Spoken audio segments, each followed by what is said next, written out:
गुड़गांव को आगे बढ़ाने के लिए वो बहुत बड़ा कदम था। पटेल नगर की तो कम से कम 70% सप्लाई उसी से आज भी होती है। प्राइमरी स्कूल एक और खोलने जा रहे हैं, प्लस साथ के साथ हम एक निगम के सारे कार्यों में बहुत दिक्कत आई है। जल्दी से जल्दी इलेक्शन होने चाहिए ताकि वार्ड का जो काउंसलर होता है। मेरा नाम है सेजुल दुग्गल। मैं स्वागत करती हूँ श्री सुभाष चंद्र सिंगला जी का। आपका स्वागत है सर। नमस्कार जी, धन्यवाद। आज हम हमारी गुरुग्राम को लेकर कॉन्वर्सेशन जो हो रही थी पहले, उसको आगे लेकर जाएंगे। सर, मेरा पहला प्रश्न आपसे ये है कि जो आपका राजनीतिक सफर है वो कैसे शुरू हुआ? राजनीतिक सफर मेरा 1995 से स्टार्ट हुआ, जब दिसंबर के 94 के लास्ट में इलेक्शन स्टार्ट हुए थे और दिसंबर ख़त्म होकर 95 से राजनीति में आए। ये इलेक्शन गुड़गांव के अंदर 30-35 साल बाद हो रहे थे और गुड़गांव के अंदर जिस तरीके की समस्याएं थी उनको देखते हुए हमने इलेक्शन लड़ा और वहाँ पर हमने महसूस किया कि गुड़गांव के अंदर बजट की कमी होते हुए, नगर परिषद थी, छोटी जगह थी, पैसे की इनकम का सोर्स कोई था नहीं, तो उन सबको देखते हुए हमने इसके अंदर बहुत मेहनत की और काम किए। और मैं ये मानता हूँ कि वो एक हमारी गुड़गांव के अंदर जो छोटी सरकार होती है जिसको कहते हैं, वो उस सरकार के अंदर जो नींव डली वो गुड़गांव को आगे बढ़ाने के लिए वो बहुत बड़ा कदम था। सभी पार्षदों ने मिलकर अपने अपने वार्डों में काम कराए। जो प्रमुख कामों में से एक हमारे में था कि हमारे यहाँ पटेल नगर में 5-5, 6-6 फुट के खड्डे थे, छोटी कॉलोनी थी, अनऑथराइज्ड कॉलोनी पास होकर आई थी। तो उस समय जब उसके अंदर काम हुए थे, 5-5 फुट की फिलिंग होने के बाद सड़कें बनी। इसके अलावा एक बूस्टर गुड़गांव के अंदर, सारे गुड़गांव में सिर्फ 2 बूस्टर आए थे नहरी पानी के, जिसके पानी की सप्लाई होनी थी। हाउसिंग बोर्ड कॉलोनी में तो पानी की इतनी चिंता नहीं थी क्योंकि पानी आता था हमारे पास, एक ट्यूबवेल लगा हुआ था। लेकिन पटेल नगर में पानी की व्यवस्था बिल्कुल नहीं थी। हमने अपने घर के सामने जो पार्क थे, हमारे सब भाइयों के मकान होने के बावजूद हमने उस पार्क को कॉलोनी वालों के साथ सहमति के साथ उस पार्क को बूस्टर में बदलवाया और पूरा पार्क वो ख़त्म होकर वो आज भी पानी देता है। पटेल नगर की तो कम से कम 70% सप्लाई उसी से आज भी होती है। अगर मैं महसूस करता हूँ कि वो अगर 1998 में ना बना होता तो पटेल नगर को पानी पता नहीं कहाँ से मिलता। तो मैं, क्योंकि पटेल नगर के अंदर कहीं पर भी बूस्टर लगाने की जगह ही नहीं है और पटेल नगर और फ्रेंड्स कॉलोनी को पानी हमारे उसी बूस्टर से जाता है और लोग बाग आज भी उसकी बड़ी तारीफ करते हैं कि वो कोई काम बहुत गजब का उस टाइम पर हुआ था। जी, मैं चाहूंगी सर आप हमारे दर्शकों को बताएं कि गुरुग्राम में आप आज तक की आपकी सबसे बड़ी उपलब्धियां क्या रही हैं? गुड़गांव के अंदर मैंने 3 इलेक्शन लड़े हैं, नगर परिषद का 1, 2 नगर निगम के। नगर निगम का तो मैं बराबर पार्षद हूँ जी। उपलब्धियों के नाम पर तो वार्ड के नाम पर सबसे पहले बोलेंगे कि वार्ड में हमने पहले टेन्योर के अंदर तो कोई सड़क नहीं छोड़ी थी कच्ची, सारी सड़कें हमने पूरी करा दी थी। सीवर पानी की व्यवस्था हमारी पूरी हो गई थी ज़्यादातर, और 3 हाई टेंशन वायर थी वो भी हट गई थी। बाकी 466 केवीए की लाइन थी और कुछ समस्याएं और बड़ी भारी थी कि दुनिया भर की तारें जो हमारे यहाँ से जा रही थी वो हटनी थी। इसके अलावा पटेल नगर में बंद के साथ कोई ऐसी जगह नहीं थी जो अंदर अगर भगवान ना करे आग लग जाए तो फायर ब्रिगेड कहाँ से घुसेगी। हमने बंद के साथ से वो सड़क जो असंभव सी लगती थी वो बनवाई। पटेल नगर के अंदर 66 केवीए की तारें हटी। माननीय मुख्यमंत्री जी के साथ 5-6 ग्रीवेंसेस कमेटी की मीटिंगों के अंदर बहुत ज़्यादा हिल्लो इज्जत और बहस के बाद उन्होंने ये एक्सेप्ट किया कि हाँ उसकी ज़रूरत है हटने की। था कि गुड़गांव के जो नगर निगम है और इसके आसपास का इलाका मिला के गुड़गांव के अंदर 1 करोड़ की आबादी जा पहुंची है, जो काबू के से बाहर है, जिसके अंदर जितनी तेज़ी से आबादी बढ़ी क्योंकि यहाँ पर खुशहाली थी, यहाँ पर लोगों के आय के साधन अच्छे थे, इसलिए लोग बाग यहाँ पर आकर बसने लगे और अपना काम काज में लगे रहे। और वो जो समस्याएं एकदम से बड़ी तेज़ी के साथ क्रिएट हुई उसके लिए थोड़ी सी समस्याएं रही। लेकिन आगे जो लोग बाग स्मार्ट सिटी की बात कर रहे हैं, स्मार्ट सिटी में आप यही मान के चलें कि सारी सड़कें बढ़िया हों, लाइटें ठीक ठाक जगमग जलती रहें, सीवर पानी ओवरफ्लो ना हो, पानी पीने का सबके घर तक उपलब्ध हो, और इसी प्रकार की जो समस्याएं कि जैसे ट्रैफिक की समस्या है वो ना हो, आदमी टाइम से अपने घर पहुंच जाए, 1-1 घंटे सड़क पर खड़ा ना हो। इस तरीके की कुछ समस्याएं हैं जिनका हल निकालना बहुत ज़रूरी है। और बड़ी तेज़ी के साथ। इसके अंदर हमारे को थोड़ी सी समस्या आती है कि हमारे यहाँ डिसीजन बड़े देरी से आते हैं। क्विक डिसीजन लेने वाला आदमी चाहिए जो फटाफट फैसले करे और काम को करा सके। जो जल्द अर्ली डिसीजन जो होता है वो ही आदमी को काम कराता है। सोच सोच के जो काम होते हैं या लटका के काम होते हैं, उस कामों के अंदर वो करना भी बेकार हो जाता है। उतनी देर तक आदमी की जितनी रिक्वायरमेंट है वो चेंज हो चुकी होती है। हम ये चाहेंगे कि भी बड़ी तेज़ी के साथ क्विक डिसीजन के साथ सारे काम हो। और मैं ये कहूँगा कि गुड़गांव के अंदर इसकी बड़ी ज़्यादा ज़रूरत है और इस प्रकार के फैसले लेने मुझे आते हैं और मैं कर सकता हूँ इस काम को जिस तरीके से भी, चाहे वो प्यार से, चाहे वो धमका के, चाहे वो किसी भी तरीके से, वो हमें करना आता है और इसको हम करेंगे बड़ी तेज़ी से बिल्कुल और गुड़गांव को स्मार्ट सिटी बनाकर छोड़ेंगे। बिल्कुल बिल्कुल। सर, आपने ट्रैफिक की बात करी, तो जो ट्रैफिक और पार्किंग की समस्या है गुरुग्राम में, उसके बारे में आपके क्या विचार हैं और उसका क्या हल निकल सकता है? ट्रैफिक के बारे में सबसे बड़ी समस्या हमारे पास क्या है कि गुड़गांव के अंदर गाड़ियां इतनी ज़बरदस्त हैं। हर आदमी के घर के पास 4-4 3-3 गाड़ी घरों जी के जी। अंदर खड़ी हो गई।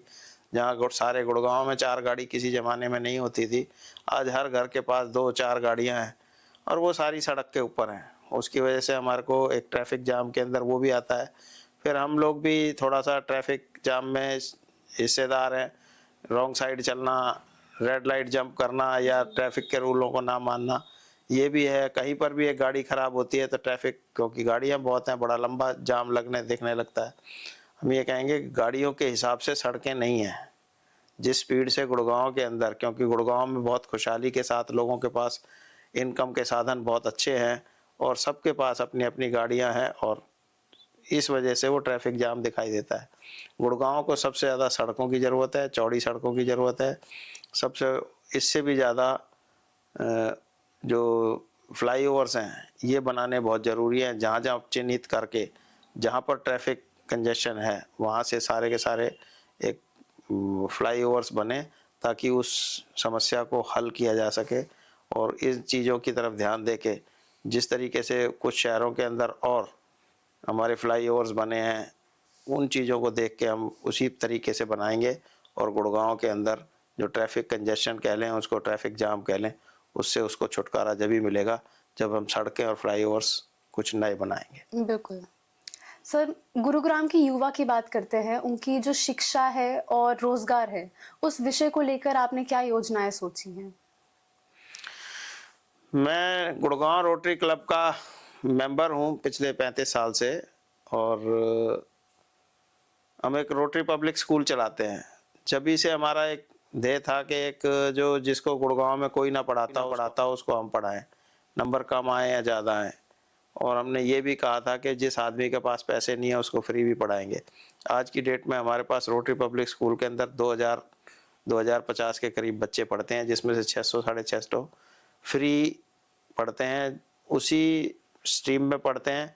किसी बच्चे को ये नहीं पता कि ये फ्री वाला बच्चा है या पैसे दे रहा है वो है, और सिवाय प्रिंसिपल मैडम के या किसी और के। इस तरीके की हमारे दिमाग में शुरू से रही थी और इसी प्लान के तहत हमने वो स्कूल चलाया और आज की डेट में गुड़गांव के टॉप मोस्ट स्कूलों में से एक है। अभी हमने एक शाम को फ्री एजुकेशन के लिए नई क्लासेस चालू करी हैं, जिसके अंदर उन सबको फ्री बैग, किताबें, जूते, जुराब, यूनिफॉर्म, सारी चीज़ उनको फ्री दी जा रही है। उनको स्कूल तक आना उनकी ज़िम्मेवारी है, स्कूल से जाना उनकी ज़िम्मेवारी है। ट्रांसपोर्टेशन उसमें नहीं है क्योंकि उसके अंदर हम अभी नहीं चाह रहे थे। तकरीबन 100-125 बच्चे उसके अंदर भी हो गए हैं और हमारा टारगेट है कि हम साल भर में या 2 साल के अंदर 500 बच्चों को वहाँ पर पढ़ाएँ।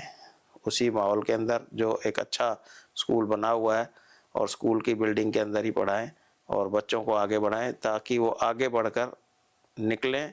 और जो शिक्षा के साथ साथ जो रोज़गार की बात आती है, जब पढ़ेंगे रोज़गार के लिए एक एक दिमाग में है कि भाई किसी तरीके से जैसे ITI है इसी तरीके के सेंटर्स खोले जाएं बिजनेसमैनों के साथ मिलकर। उसके अंदर हर एक आदमी को ट्रेनिंग दी जाए जो सीखना चाहता है ताकि वो नौकरी करे।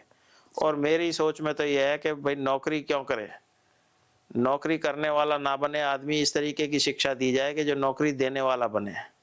जब तक आदमी नौकरी करने वाले की बजाय नौकरी देने वाला बनेगा, उसका सम्मान भी और ज़्यादा ऊंचा होगा, कद भी ऊंचा होगा और ज़्यादा से ज़्यादा आदमियों को नौकरी दे सकेगा। आदमी सिर्फ सरकारी नौकरी को ही नौकरी मान रहा है और किसी चीज़ को नहीं मान रहा नौकरी। हम ये कह रहे हैं कि आज की डेट में प्राइवेट सेक्टर के अंदर इतनी नौकरियां उपलब्ध हैं, लेकिन काम करने वाले आदमी उपलब्ध नहीं हो पा रहे। जो ट्रेंड आदमी हैं उनको ट्रेनिंग दी जाए और इस तरीके से करा जाए कि वो अपना काम भी करें और सर्विस भी करें। इस तरीके के प्रोग्राम की और प्लानिंग हमारे दिमाग में है। और मैं आपको ये भी बताना चाहता हूँ, 1999-2000 में जब मैं रोटरी क्लब का प्रेसिडेंट था तो हमने रोटरी पब्लिक स्कूल सेक्टर 21 में ट्रांसफ़र किया था यहाँ 17 से। वो जो हमारी 17 वाली जगह है उसके अंदर हम प्राइमरी स्कूल एक और खोलने जा रहे हैं, प्लस साथ के साथ हम एक ट्रेनिंग सेंटर का भी एक प्रोग्राम करेंगे जिसके अंदर 20 से 25 करोड़ रुपया लगेगा, जिसका हम इंतज़ाम करके ताकि सब बच्चों को ट्रेनिंग दी जाए।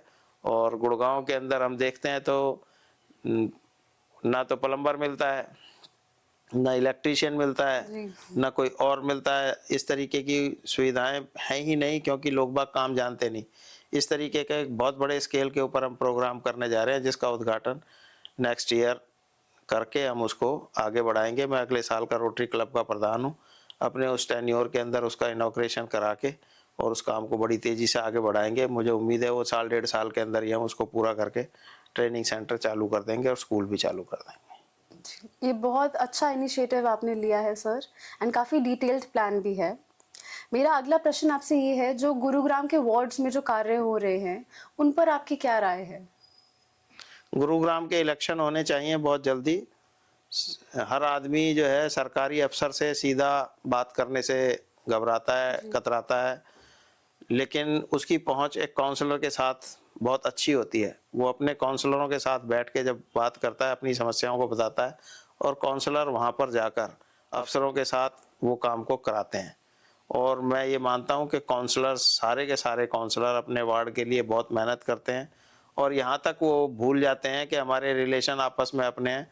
काउंसलर कभी कभी आपस के अंदर गर्मा गर्मी भी कर लेते हैं, सिर्फ इसलिए बात के लिए। लोग बाग उसको कहते हैं लड़ते हैं, पर उनको ये नहीं दिखाई देता कि ये लड़ नहीं रहे, ये अपने वार्ड के लोगों के लिए लड़ रहे हैं, अपने लिए नहीं लड़ रहे कि अपने वार्ड में काम कराने के लिए पहले मेरा हो, पहले मेरा हो, इस तरीके के लिए वो करते हैं। और जब तक वार्ड में काउंसलर होगा काम की स्पीड एकदम डबल क्या ट्रिपल रहेगी। लेकिन अगर काउंसलर नहीं है पिछले 2 साल से, इसलिए हमारे यहाँ शहर के अंदर थोड़ी सी काफ़ी दिक्कत आई है। नगर निगम के सारे कार्यों में बहुत दिक्कत आई है। जल्दी से जल्दी इलेक्शन होने चाहिए ताकि वार्ड का जो काउंसलर होता है वो वार्ड की समस्याओं को सुने और जल्दी से जल्दी पूरा करवा सके। उसी के मुताबिक ही काम हो सकते हैं।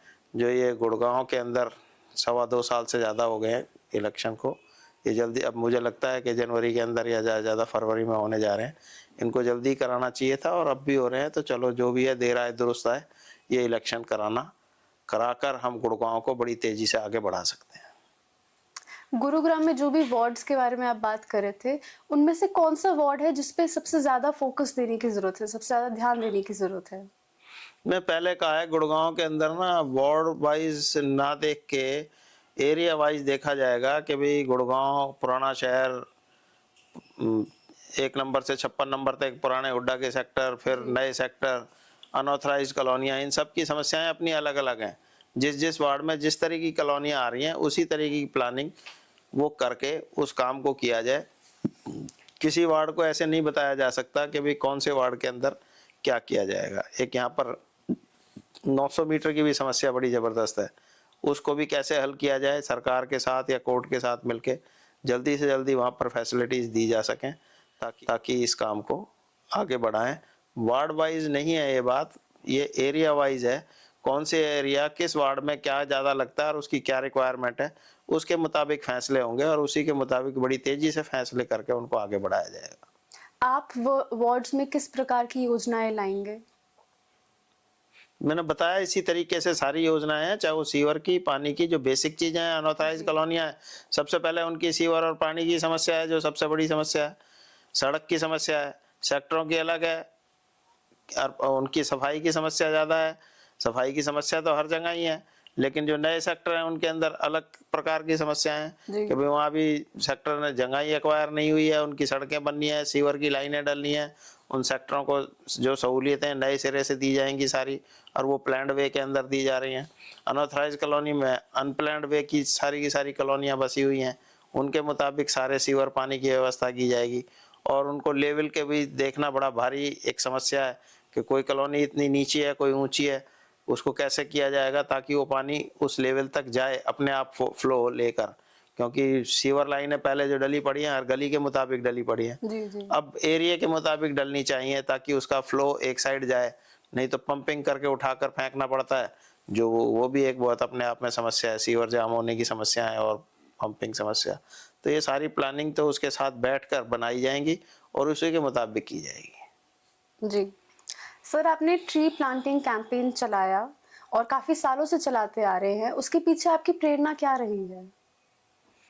ट्री प्लांटेशन तो एक तरीके से ऐसे समझ के चलें कि हमारी ज़िंदगी का एक हिस्सा है।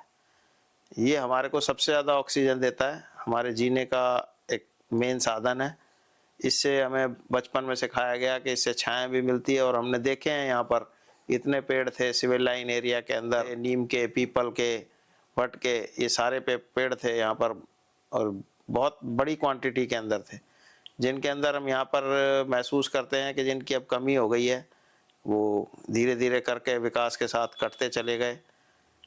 हमने उस टाइम महसूस किया था कि जो प्रदूषण आज बढ़ रहा है, अगर हमारे पास इस तरीके के प्लांटेशन की जो समस्या खड़ी हुई है, पेड़ लगाने चाहिए, सबको बताना पड़ रहा है।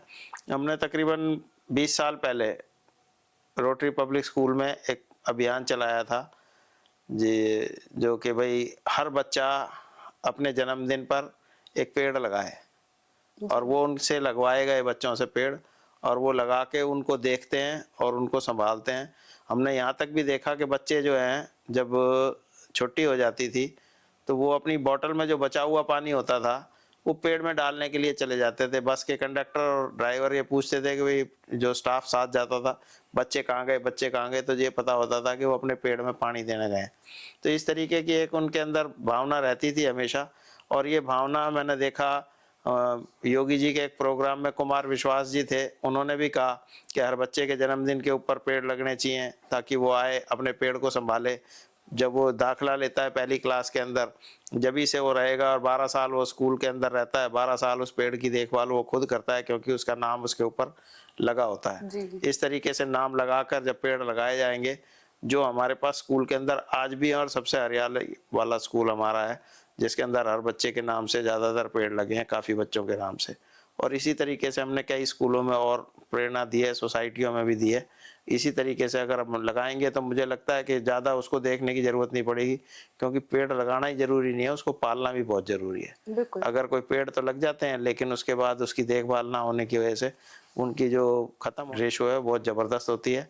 हमारे यहाँ जितने भी पेड़ लगे हैं उन सभी पेड़ों की 98% ग्रोथ है।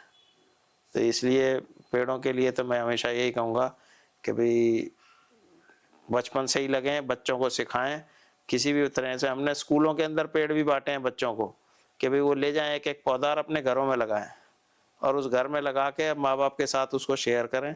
तो इस तरीके की प्लानिंग से और भी जो प्लानिंग होगी उन सब से हरियाली होगी, और हरियाली ही ऑक्सीजन जो पोल्यूशन हुआ पड़ा है इतना ज़बरदस्त, ये सिर्फ और सिर्फ ये हरियाली इसको काट सकता है, और कोई तरीका नहीं है इसको हटाने का। इसी पर एक फॉलो अप क्वेश्चन है सर कि जो पर्यावरण की सुरक्षा और स्वच्छता का कॉन्सेप्ट है उसको बड़ा और प्रभावी बनाने के लिए आप क्या राय रखते हैं? क्या आपका प्लान ऑफ एक्शन होगा पर्यावरण की स्वच्छता और सुरक्षा बढ़ाने के लिए? पर्यावरण का सबसे बड़ा एक काम तो है प्लास्टिक, पॉलीथीन। सबको ये मान के चलना पड़ेगा कि पॉलीथीन बैग को हम इस्तेमाल ना करें, किसी भी हालत में ना करें, ना करने दें। जी। दूसरे सफाई, हम सब कूड़ा सड़क के ऊपर ही फेंकते हैं और उसका बिल्कुल ध्यान नहीं रखते कि कहाँ पर फेंका जा रहा है, जो गंद फैलता है और ये पर्यावरण के ऊपर हमारे ऊपर बहुत ज़्यादा इफेक्ट डालता है। फिर पर्यावरण के लिए बहुत सारी समस्याएं हैं जिम्मेदार हैं, जैसे कोई कच्ची पक्की सड़कों का होना, इंडस्ट्री के अंदर पोल्यूशन के जितने भी मेरिट्स हैं उनका इस्तेमाल ना होना, या गाड़ियों का इस तरीके से इस्तेमाल होना जो ज़्यादा धुआं छोड़ती हैं, ट्रैफिक लाइट के ऊपर गाड़ियों का बहुत देर खड़ा रहना, ट्रैफिक जाम होना, ऐसी चीज़ें हैं जिस तरीके से ये पोल्यूशन फैलता है। हम ये कहेंगे पोल्यूशन का जो एनवायरनमेंट का काम है, इसमें सभी हिस्सेदार बनेंगे, जब भी इसको निपटाया जा सकता है। वैसे एक आदमी या सरकार के करने पर मुझे नहीं लगता ये फारिग होगा। एनवायरनमेंट के लिए सबसे ज़्यादा आम पब्लिक का साथ होना बहुत ज़रूरी है। प्लास्टिक बैग को मना करें कि हमें प्लास्टिक बैग इस्तेमाल नहीं करना, कूड़े को प्रॉपर तरीके से रखना है, गीला कूड़ा सूखा कूड़ा अलग रखना है, और इस तरीके की ये छोटी-छोटी समस्याएं।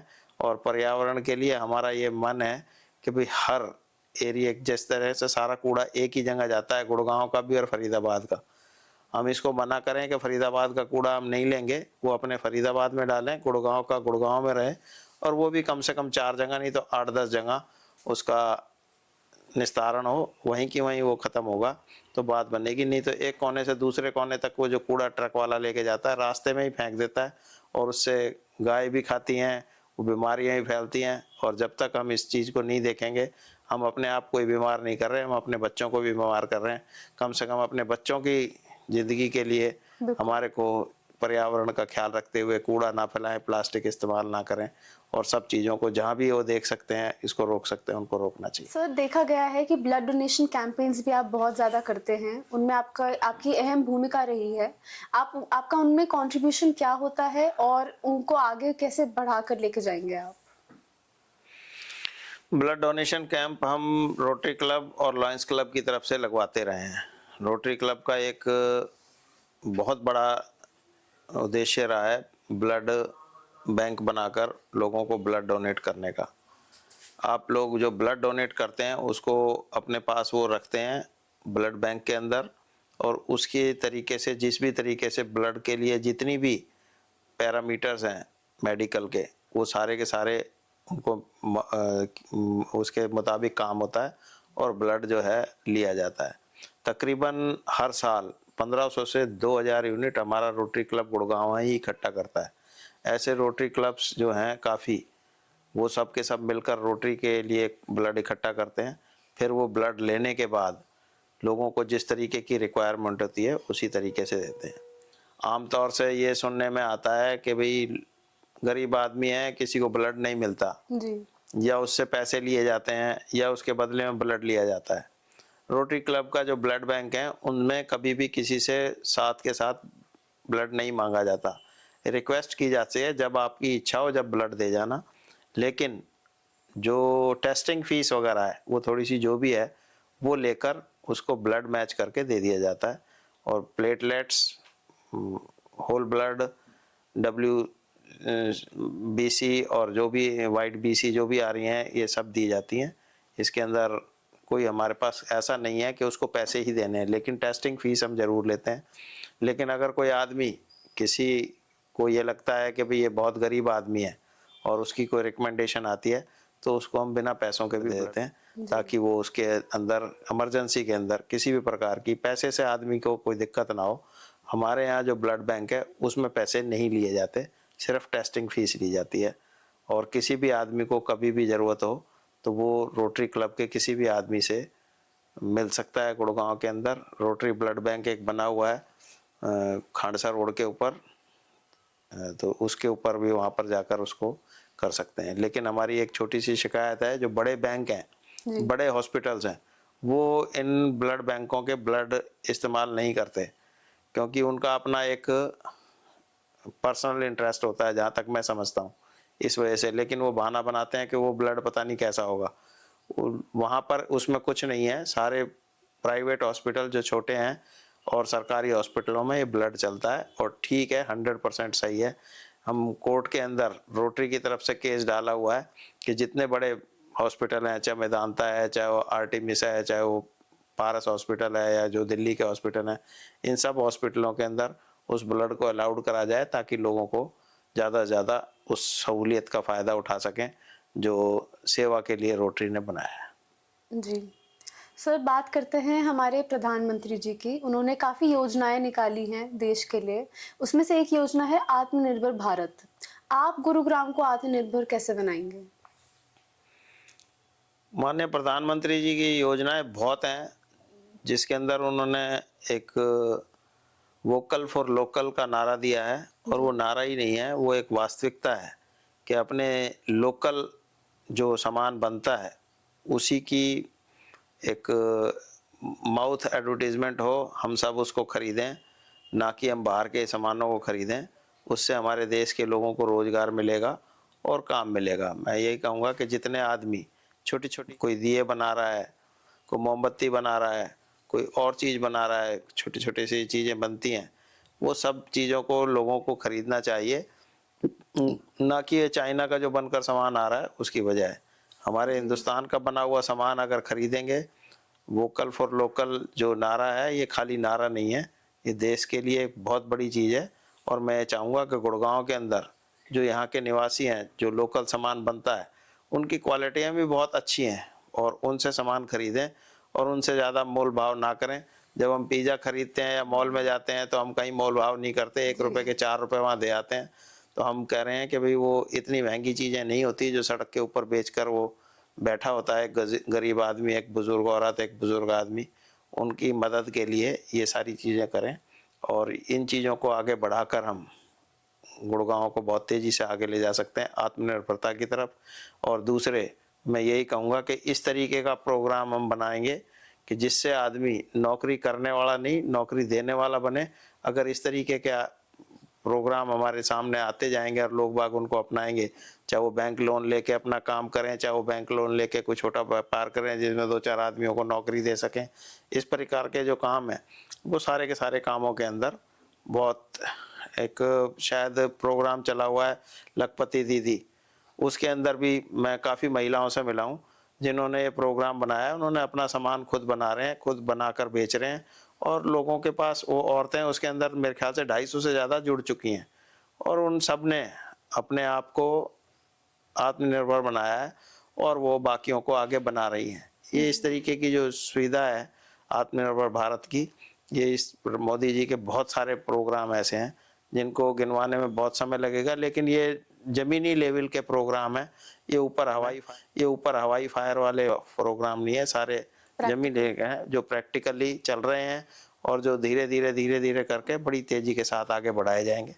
यही मैं कहना चाहूँगा। जी सर, मैं जानना चाहूंगी आपसे कि संस्कृति और खेल को बढ़ावा देने के लिए आप क्या पहल करेंगे गुरुग्राम में? सांस्कृतिक और कला के क्षेत्र में तो हमने काफ़ी काम किया है। हमारे एक साथी रहे जो कलाकार रहे हैं, संजय भसीन जी, उनके साथ मिलकर हमने एक प्रोग्राम स्टार्ट किया था, निष्ठा सांस्कृतिक मंच, जिसके अंदर हमारे इस पास हर साल एक प्रोग्राम करते थे। पूरे भारतवर्ष से तकरीबन 20-22 स्टेटों से 1000 के करीब आदमी आते थे, जो 5 से 6 दिन हमारे यहाँ प्रोग्राम चलते थे। एक प्रतियोगिता होती थी जिसके अंदर कोई फिल्मी प्रोग्राम नहीं था, लेकिन वो जो उनके लोकल डांसेस थे, जिनको फोक डांस कह सकते हैं हम, या जिनके अपने कथक डांस हो गए या नाटक हो गए, इस तरीके के प्रोग्रामों को वो लेकर आते थे। और मैं उनका जुनून देख के दंग था कि वाकई में किस तरीके से वो लोग आते थे यहाँ। हम उनका 5 दिन तक पूरा ख्याल रखते थे, रहने की, खाने पीने की व्यवस्था, सारी चीज़ें उनकी हम यहीं पर करते थे। और उनको एक बहुत बड़े प्राइज़ भी दिए जाते थे। हमने सन 2001 से स्टार्ट किया था, 2018 तक, कोरोना से पहले तक हमने वो प्रोग्राम किए। मुझे अच्छे तरह से याद है कि उस समय तक टीवी के ऊपर इस तरीके के प्रोग्राम नहीं आते थे। और एक नाटक जो हमारे यहाँ फर्स्ट आया था, वो उससे अगले साल वही टीम गॉट इंडिया टैलेंट के अंदर फर्स्ट आई थी। हमें देखकर वो था। और एक फिल्मी कलाकार हैं, उन्होंने भी बल्कि अपनी स्टेज पर कहा कि मैंने सबसे पहली परफॉर्मेंस अपनी निष्ठा सांस्कृतिक मंच के स्टेज पर की थी, बहुत बड़ी थी, हमने वो कार्य किया। अब बहुत सारे प्रोग्राम टीवी के ऊपर आने लगे और आने लगे। उसके बाद कोरोना के बाद 4 साल, वो 3 साल बंद रहा, इसलिए उसको रोका है। नए सिरे से कुछ और बनाने का प्रोग्राम सोच रहे हैं। गुड़गांव के अंदर कल्चरल प्रोग्रामों के लिए बहुत सारे जगहें नहीं हैं जिनके अंदर इनको बढ़ावा दिया जाने के लिए जगह हो। वो भी हम रोटरी पब्लिक स्कूल से या एक माडूमल स्कूल से जगह लेकर काम करते थे, जो एक टेंट लगाकर या किसी और तरीके से। लेकिन हम ये चाहते हैं कि गुड़गांव के अंदर कुछ ऐसे भवन बने, जैसे बाल भवन है, एक छोटी सी जगह है, और ऐसे कल्चरल प्रोग्रामों के लिए 8-7 भवन बने। मैं ये जितने और खेल हैं क्रिकेट के अलावा, हमारे पास मैदानों की कमी है और जब तक ये इन मैदानों को बड़ी तेज़ी से नहीं बनाया जाएगा और उनमें सुविधाएं नहीं दी जाएंगी, जब तक गुड़गांव से खिलाड़ी निकलने के लिए थोड़ी सी दिक्कत रहेगी, क्योंकि शहर गुड़गांव जो है वो देहात ख़त्म होकर शहर बन गया। हर एक आदमी का लाइफस्टाइल बिल्कुल अलग हो गया। तो इसलिए यहाँ से थोड़ा सा खिलाड़ियों के लिए जो अलग टाइप के खिलाड़ी हैं वो बड़ी तेज़ी से निकल सकते हैं। शतरंज के, शूटिंग के और के जो मेहनत वाले हैं खिलाड़ी, कुश्ती वाले या वो उस टाइप के थोड़े से कम रहते हैं, लेकिन वो भी निकलेंगे यहाँ से निकल के जब तक उनको कोई ग्राउंड की फैसिलिटी या कोई कोच की फैसिलिटी नहीं मिलेगी। हम इन सब की तरफ ध्यान है हमारा, इन सबको कराएंगे और बहुत आगे तक बढ़ाएंगे। जी सर। सर, आज से 5 साल बाद आप गुरुग्राम को कहाँ देखते हैं? एक तो ग्राउंड लेवल की समस्याएं हैं जो रूटीन की रहेंगी, जैसे सीवर, पानी, सफाई, बिजली, रोड, ये सारी की सारी समस्याएं बड़ी कॉमन समस्याएं एक आम आदमी के लिए रहेंगी। और बाकी इसके अलावा एक गुड़गांव का विज़न बिल्कुल अलग है। गुड़गांव जो है खाली इन्हीं चीज़ों के लिए नहीं बना। गुड़गांव सारी दुनिया के लोग यहाँ रहते हैं, सारी दुनिया के ऑफिसेज़ यहाँ हैं, दुनिया के जो फॉर्चून कंपनीज़ हैं उनके ऑफिसेज़ यहाँ हैं। हम ये चाहेंगे कि गुड़गांव ट्रैफिक मुक्त हो जाए और एक इस तरीके की जगह बने गुड़गांव, ताकि लोग बाग आएँ और ये देख के कह सकें कि हम गुड़गांव होके आए हैं, जो हमें दिल्ली से या किसी और जगह से बेहतर लगा। और लोग बाग जिस तरीके से कहते हैं कि फलानी जगह बहुत अच्छी है, फलानी जगह बहुत अच्छी है, उसकी जगह ये कहा जाए कि गुड़गांव बहुत अच्छा है। इस तरीके की प्लानिंग रहेगी, चाहे वो मेट्रो की सेवा हो, चाहे वो अपने गडकरी जी कह रहे थे कि हम कोई ट्रेन चला रहे हैं अलग से जो मानेसर तक जाएगी दिल्ली से, और जिस तरीके से और प्रोग्राम बन रहे हैं गुड़गांव के अंदर, जो हमारा विज़न है वो बिल्कुल क्लियर है कि गुड़गांव के अंदर खाली सीवर, पानी, रोड, सफाई की समस्याएं जो हैं या ये चीज़ें तक सीमित नहीं रखेंगे। गुड़गांव को इतनी ऊंचाई तक ले जाएंगे ताकि गुड़गांव को एक बहुत बढ़िया शहर के तौर से जाना जा सके। ये हमारा विज़न है। जी सर। सर, आपसे बात करके बहुत अच्छा लगा। आपका जो जज़्बा है गुरुग्राम का विकास करने का, वो बहुत इन्फेक्शियस है और प्रेरित करता है बाकी लोगों को भी समाज सेवा में आगे बढ़कर काम करने का। जाने से पहले मैं चाहूँगी आप हमारी जनता के लिए कुछ संदेश दें। मेहनत और लगन के साथ लगे रहें। ऐसा कुछ नहीं है जो काम पूरा नहीं होता, सारे काम पूरे होते हैं। एक जज्बा होना चाहिए, ये मान के चलें सभी आदमी कि भाई शहर को, हमारे को बहुत ऊंचाइयों तक ले जाना है, जिसमें सबकी भागीदारी बहुत ज़रूरी है। और बिना किसी सख्ती के जो ये काम होगा तो वो सबसे अच्छा होगा। नहीं तो सख्ती के साथ काम होते हैं वो अच्छे नहीं लगते, लेकिन होते तो हैं, सारे काम करने पड़ेंगे। मैं यही कहूँगा कि सब आदमी मिलकर गुड़गांव को आगे बढ़ाएं, एक दूसरे का हाथ से हाथ मिलाकर आगे बढ़ें। गुड़गांव बहुत आगे जाने की गुंजाइश है और जाएगा। बहुत बहुत धन्यवाद सर।